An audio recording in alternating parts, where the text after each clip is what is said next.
பெண்களுக்கு நடக்கிற ஹாரஸ்மெண்ட்டுக்கு முதல் காரணம் எதுன்னு பார்த்தீங்கன்னா அவங்களோட ட்ரெஸ்ஸிங் ஸ்டைல் தான் அப்படின்னு நினைக்கிறீங்களா? அப்படி நினச்சிங்கன்னா அது மிகப்பெரிய தவறு. இதை முதல் பெண்கள் உணரணும், பெண்களோட குடும்பத்தார் உணரணும், மற்றவங்களும் உணரணும்.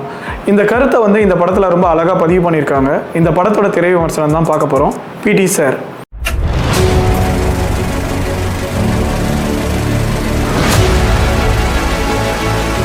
Hello viewers, welcome to Tilak talks. நல்ல சினிமா நமக்கு வாழ்க்கையை புரிய வைக்கும், வாழ்க்கைக்கு நம்பிக்கை தரும். நிறைய திரைப்படங்களை பார்ப்போம். இப்போ இந்த திரை விமர்சனத்தை பார்ப்போம். இந்த படத்தோட கதையை இப்போ ஷார்ட்டாக பார்ப்போம். ஹீரோ ஒரு ஸ்கூலில் பிடி சாராக ஒர்க் பண்ணுறாரு.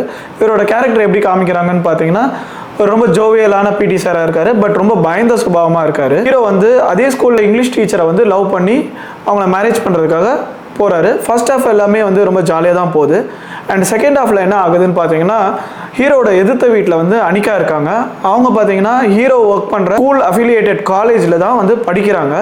ஒரு நாள் அனிகாவுக்கு என்ன ஆகிடுதுன்னா, காலேஜ்லேருந்து வீட்டுக்கு வரும்போது ஒரு 4-5 பசங்க அவங்கள ஹாரஸ் பண்ணிடுறாங்க. இதனால் அவங்களால வெளியில் போக முடியல. ஸோ இவங்களை ஹாரஸ் பண்ண வீடியோ நெட்டில் லீக் ஆகி சோஷியல் மீடியாவில் இவங்களை பற்றி ரொம்ப கேவலமாக பேச ஆரம்பிச்சிட்டாங்க. அனிகா ரொம்ப பாதிக்கப்படுறாங்க. இவங்க காலேஜஸில் போயிட்டு ஒரு ஹெல்ப் கேட்குறாங்க. பட் இவங்களோட காலேஜ் இவங்களுக்கு சப்போர்ட் பண்ணாமல் இவங்க காலேஜ் இவங்களை இன்னும் ஹாரஸ் பண்ணிடுது. இதனால் அனிகா ரொம்ப ப்ராப்ளம்லாம் ஃபேஸ் பண்ணுறாங்க.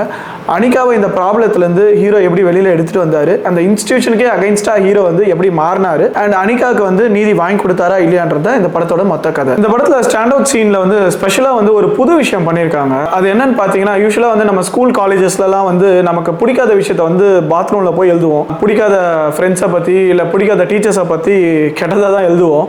ஆனா இந்த படத்துல மேஜிக் வால்னு ஒன்று வச்சுட்டு அந்த வால்ல என்ன எழுதுறோமோ அது நடந்துரும்ன்ற மாதிரி ஒரு புது கான்செப்ட் இன்ட்ரடியூஸ் பண்ணியிருக்காங்க. பசங்களும் அவங்களுக்கு என்ன வேணுமோ அதை போய் எழுதுவாங்க. ஏன்னா அதுல எழுதுனா அதெல்லாம் நடந்துரும்ன்ற மாதிரி அந்த வாலில் பிலீஃப் சிஸ்டம் அந்த ஸ்கூலில் இருக்குது. இந்த கான்செப்ட் ரொம்ப நல்லாவே இருக்குது. ஹீரோ அதை அழகாக எக்ஸ்பிளைனும் பண்ணுவார். ஏன் ஹீரோ தான் இந்த கான்செப்டை இன்ட்ரடியூஸ் பண்ணுவார், மேஜிக் வால்ன்ற கான்செப்டை. ஏன்னு பார்த்தீங்கன்னா, நம்ம ஒரு வெண்ட் அவுட்டுக்கு நம்ம எழுதணும்னா நமக்கு ஒரு கான்ஃபிடென்ஸும் கிடைக்கும், நம்ம வெண்ட் அவுட் பண்ண மாதிரியும் இருக்கும். பிரச்சனை தீருதோ இல்லையோ வெண்ட் அவுட் பண்ணிட்டோன்றதை நம்ம பிலீவ் பண்ணுவோம் அப்படின்றது ரொம்ப புதுமையாக இருந்துச்சு. அண்ட் இந்த கான்செப்டை நாம கூட ரியல் லைஃப்பில் நிறையவே அப்ளை பண்ணலாம்.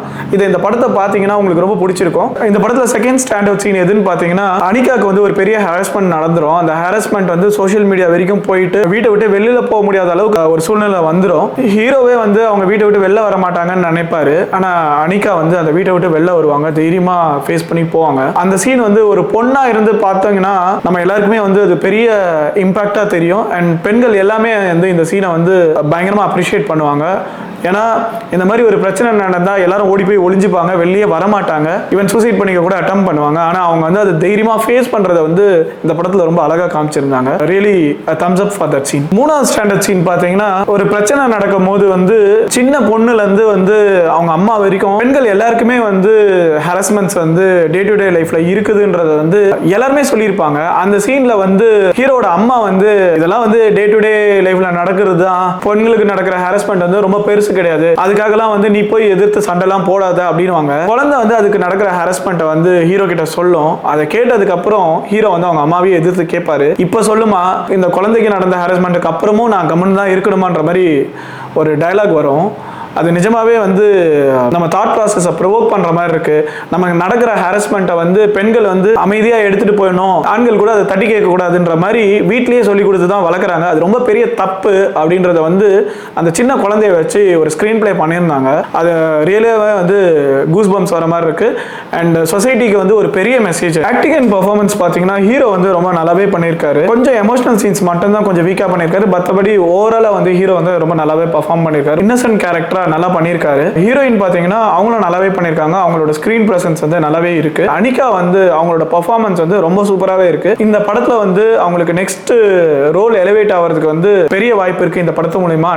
அனிகாவோட அப்பா வர கேரக்டர் இளவரசன், அவரோட ஆக்டிங் ரொம்ப நல்லாவே இருக்கு. அண்ட் பிரபு சொல்லவே ஆனால் அவர் எப்படி நடிப்பாருன்ட்டு சூப்பரா நடிச்சிருக்காரு பிரபு. பாக்யராஜோட பிரசன்ஸ் கொஞ்சம் வருது, அது நல்லாவே போகுது. ஆனா அது ஜட்ஜ் அப்படிதான் இருப்பாங்களான்றது கொஞ்சம் நம்ப முடியல. ஜட்ஜோட கேரக்டர் காட்டுறது கொஞ்சம் ஓவர் டூ பண்ண மாதிரி இருக்கு. இந்த படத்தோட சினிமோட்டோகிராஃபி வந்து நல்லாவே இருந்துச்சு, ரொம்ப கலர்ஃபுல்லாகவும் இருந்துச்சு படம். எடிட்டிங்கும் வந்து ஓகே, நல்லா ஃபாஸ்ட்டாக தான் போச்சு. படத்தில் பெருசாக லேக்லாம் இல்லை, பட் லாஜிக்கல் கான்செப்ட்ஸ் தான் கொஞ்சம் உதச்சுது. பாட்டு சொல்லணும்னா 2 பாட்டு நிஜமாக நல்லாவே இருந்துச்சு. ஹிப்ஹாப் தமிழாவோட மியூசிக் தான், அண்ட் எஸ்பெஷலி இது வந்து ஹிப்ஹாப் தமிழாவோட 25th மியூசிக் ஃபிலிம். சாங்ல வந்து ஒரு சாங்ல வந்து லிரிக்ஸ் கொஞ்சம் வீக்காக இருக்கு, அண்ட் சாங்கோட லிரிக்ஸ் தான் கொஞ்சம் ஃபோக்கஸ் பண்ணியிருக்கலாம், பட் மியூசிக் நல்லாவே இருந்துச்சு. இந்த படத்தை பார்க்கறதுக்கு 3 ரீசன் கேட்டிங்கன்னா, இது வந்து ரொம்ப சென்சிட்டிவ் விஷயத்தை டீல் பண்ணுற படம். பெண்கள் வந்து ஃபர்ஸ்ட் அவங்களுக்கு எந்த பிரச்சனை நடந்தாலும் அது காரணம் அவங்கன்னு நினைக்க கூடாதுன்றதுக்காக இந்த படத்தில் வந்து ரொம்ப கிளியரான மெசேஜை பதிவு பண்ணியிருக்காங்க. ஸோ பெண்கள் இந்த படத்தை பார்க்கறதுக்கு வந்து ஃபர்ஸ்ட் ரீசன் வந்து அவங்க மாற்றிக்கணுன்றது. 2வது ரீசன் பார்த்தீங்கன்னா, ஒரு குடும்பத்தில் அப்பா அம்மா எப்படி இருக்கணும், அம்மா எஸ்பெஷலி வந்து ஒரு பையனை எப்படி வளர்க்கணுன்றதுக்கு வந்து ரொம்ப முக்கியமான மெசேஜ் இந்த படம். ஃபேமிலி வந்து கண்டிப்பாக இந்த படத்தை பார்க்கணும். இந்த படத்தை பார்க்கறதுக்கு 3வது ரீசன் என்னன்னு கேட்டிங்கன்னா, ஸ்டாஃப்ல வந்து கொஞ்சம் ஜோவியலா நல்லா ஜாலியாக போகுது, அண்ட் ஸ்கூலில் காமிக்கிறாங்க, அண்ட் ஸ்கூல் பசங்களுக்கு இருக்கிற பிலீஃப், முன்னாடி சொன்ன மாதிரி மேஜிக் வால்னு ஒரு கான்செப்ட் காமிச்சிருந்தாங்க, அதெல்லாம் புதுசாக இருந்துச்சு, அண்ட் அது வந்து ரியல் லைஃப்ல நமக்கு ரொம்பவே யூஸ் ஆகும். இந்த கான்செப்டை தெரிஞ்சுக்கணும்னாலும் இந்த படத்தை நீங்க கண்டிப்பாக பார்க்கலாம். ஸோ இந்த படத்தை பார்க்க வேணாம்னு சொல்றதுக்கு ரீசன் வந்து பெரிய மாஸ் மூவிலாம் இல்லை, பெரிய லாஜிக்ஸ்லாம் இல்லை. இந்த படத்தில் காட்டுற ட்விஸ்ட் வந்து எல்லாரையும் அக்செப்ட் பண்ணிக்க முடியுமான்னு தெரியல, அந்த ட்விஸ்ட் வந்து கொஞ்சம் ஓவர் டூ பண்ண மாதிரி இருக்கு.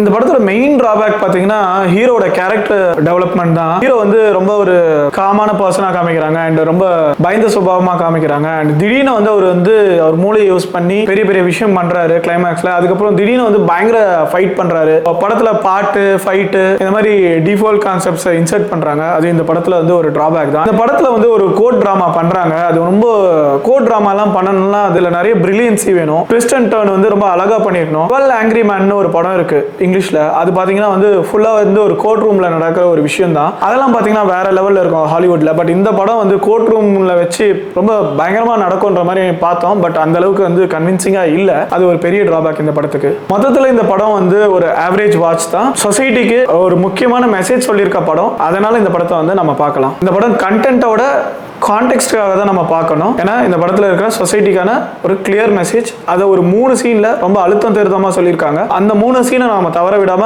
பார்க்கணும். படத்தில் இருக்க கிளிப்பை கூட நம்ம கட் பண்ணி மற்றவங்களுக்கு ஷேர் பண்ற அளவுக்கு 3 மெசேஜ் இருக்கு இந்த படத்தில். இந்த படத்தில் பெருசா பிளட் ஷெட்ஸ்லாம் இல்லை, அண்ட் ரொமான்ஸ் சீன்ஸ்லாம் இல்லை. ஸோ தாராளமாக ஃபேமிலி ஆடியன்ஸ் வந்து இந்த படத்தை பார்க்கலாம். கொடுத்த காசுக்கு இது ஓகேவான்னு கேட்டிங்கன்னா, இது வந்து ஒரு ஆவரேஜ் வாட்ச் தான். இந்த படத்தில் ஒரே ஒரு விஷயம் தான் நான் யோசிச்சேன். இந்த மாதிரி நிறைய படம் பார்த்துருப்போம், இப்போ இந்த படத்தை ஏன் எடுத்திருக்காங்கன்னா, இன்னமும் சில இடத்துல வந்து இந்த மாதிரியான விஷயங்கள்லாம் நடந்துட்டு இருக்கு. சமூகம் எப்படி பாக்குதுன்றத வந்து டைரக்டர் வந்து பதிவு பண்ண நினைக்கிறாரு பழகுது. இது ஒரு ரீட் அண்ட் ரீகால் மாதிரி தான். நம்ம இதை வந்து கான்ஸ்டன்டா வந்து ஒவ்வொரு டைமும் இந்த மாதிரி படம் வரும்போது தான் வந்து நம்ம மைண்ட் வச்சிருக்க முடியும். பெண்களோட ட்ரெஸ்ஸை பார்த்து அவங்களோட கேரக்டரை நம்ம எவாலுவேட் பண்ணக்கூடாது.